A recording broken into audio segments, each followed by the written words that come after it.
ശബരിമലയിലെ ഈ വർഷത്തെ പൈങ്കുനി ഉത്രം ഉത്സവം പരിസമാപ്തിയിലേക്ക്. പമ്പയിൽ ആറാട്ട് ചടങ്ങുകൾ പൂർത്തിയായതോടെ ഘോഷയാത്രയായി ഗണപതകോവിലിൽ നിന്ന് ഭഗവാൻ സന്നിധാനത്തേക്ക് തിരിച്ച് എഴുന്നള്ളുകയാണ്. തത്സമയ ദൃശ്യങ്ങളിൽ കാണാം.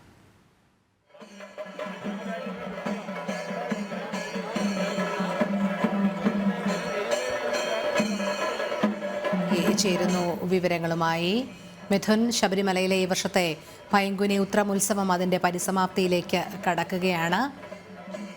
പമ്പയിൽ ആറാട്ട് ചടങ്ങുകൾ പൂർത്തിയായതിനു ശേഷം ഇപ്പോൾ ഘോഷയാത്രയായി ഗണപതി കോവിലിൽ നിന്നും ഭഗവാൻ സന്നിധാനത്തേക്ക് തിരിച്ചെഴുന്നള്ളുന്നതിൻ്റെ തത്സമയ ദൃശ്യങ്ങളാണ് നമ്മൾ കാണുന്നത്. എന്താണ് വിവരങ്ങൾ?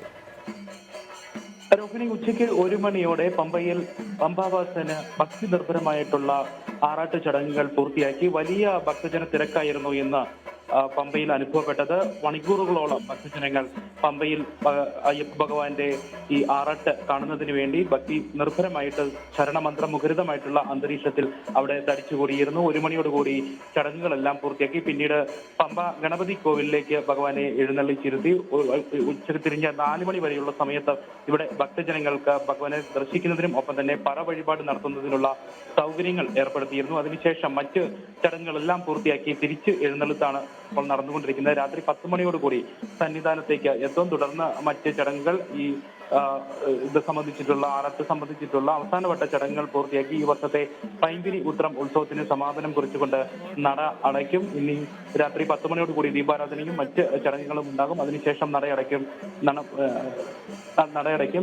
എന്തായാലും വലിയ ഭക്തജന തിരക്ക് ഇന്ന് ഈ ഉത്സവത്തോടനുബന്ധിച്ച് ആറാട്ട് ഉത്സവത്തിന് പരിസമാപ്തി കുറിച്ചുകൊണ്ട് ആറാട്ട് പമ്പയിൽ നടക്കുന്ന സമയത്ത് പമ്പയിലും പരിസര പ്രദേശങ്ങളിലുമെല്ലാം അനുഭവപ്പെട്ടിരുന്നു. ഈ തിരിച്ച് എഴുന്നള്ളത്ത് നടക്കുന്ന സമയത്തും ഈ എഴുന്നള്ളത്ത് തിരികെ പോകുന്ന വഴിത്താരകളിലെല്ലാം ഈ മലകയറുന്ന ഭാഗങ്ങളിലെല്ലാം ഭക്തജനങ്ങൾ ഇതിന്റെ തിടമ്പ് എത്തിയ ആ ദിവ്യ രൂപം കാണുന്നതിന് വേണ്ടി ദർശിക്കുന്നതിന് വേണ്ടി മണിക്കൂറോളം കാത്തു നിൽക്കുന്ന സാഹചര്യവും ഉണ്ടായിരുന്നു. 10 മണിയോടടുത്താണ് ഇനി മറ്റ് ചടങ്ങുകളെല്ലാം പൂർത്തിയാക്കി സന്നിധാനത്തേക്ക് ഘോഷയാത്ര എത്തുക. ശ്രീകോവിലിൽ കലശം, ദീപാരാധന എന്നിവ നടക്കും. അതിനുശേഷം രാത്രിയോടെ നടയടയ്ക്കും. എന്തായാലും വലിയ ഭക്തജന തിരക്ക് ഈ ഭാഗങ്ങളിലെല്ലാം സന്നിധാനത്തേക്കുള്ള വിവിധ ഭാഗങ്ങളിൽ മല കയറുന്ന ഭാഗങ്ങളിലെല്ലാം അനുഭവപ്പെടുന്നുമുണ്ട്.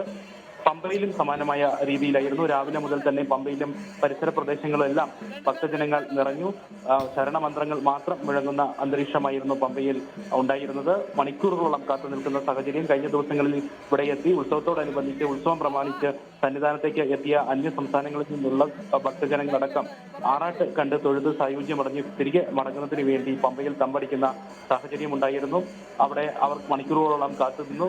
രാവിലെ 9:30യോടുകൂടി ചടങ്ങുകൾ പൂർത്തിയാക്കി ഉഷപൂജയും ആറാട്ട് ബലിയും പൂർത്തിയാക്കി സന്നിധാനത്ത് നിന്നും ഘോഷയാത്ര പുറപ്പെട്ടു. 12 മണിയോടുകൂടിയാണ് പമ്പയിലേക്ക് ഘോഷയാത്ര എത്തിച്ചേർന്നത്. പിന്നീട് ചടങ്ങ് നടന്നു. തന്ത്രി കണ്ഠര് മഹേഷ് മോഹൻര്, ശബരിമല തന്ത്രി PN മഹേഷ് നമ്പൂതിരി, മാളികപ്പുറം മേൽശാന്തി PG മുരളി നമ്പൂതിരി തുടങ്ങിയവരുടെ നേതൃത്വത്തിലായിരുന്നു ചടങ്ങുകൾ നടന്നത്.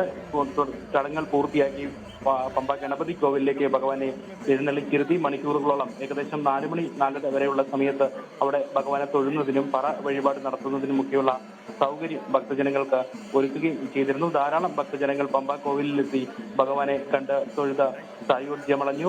പറ വഴിപാടും ഭക്തജനങ്ങൾ ഭഗവാന് സമർപ്പിച്ചു. അതിനുശേഷം വൈകുന്നേരത്തോടുകൂടി തിരിച്ചുള്ള എഴുന്നള്ളത്താണ് നടക്കുന്നത്.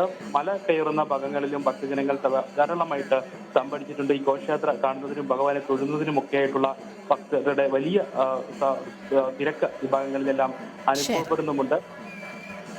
വെളിനല്ലൂർ മണികണ്ഠൻ എന്ന ആനയാണ് തിടമ്പേറ്റുന്നത്. എന്തായാലും രാത്രി 10 മണിയോടുകൂടി മറ്റ് ചടങ്ങുകളെല്ലാം പൂർത്തിയാക്കി ഈ വർഷത്തെ പൈങ്കുനി ഉത്രം ഉത്സവത്തിനും സമാപനമാകും.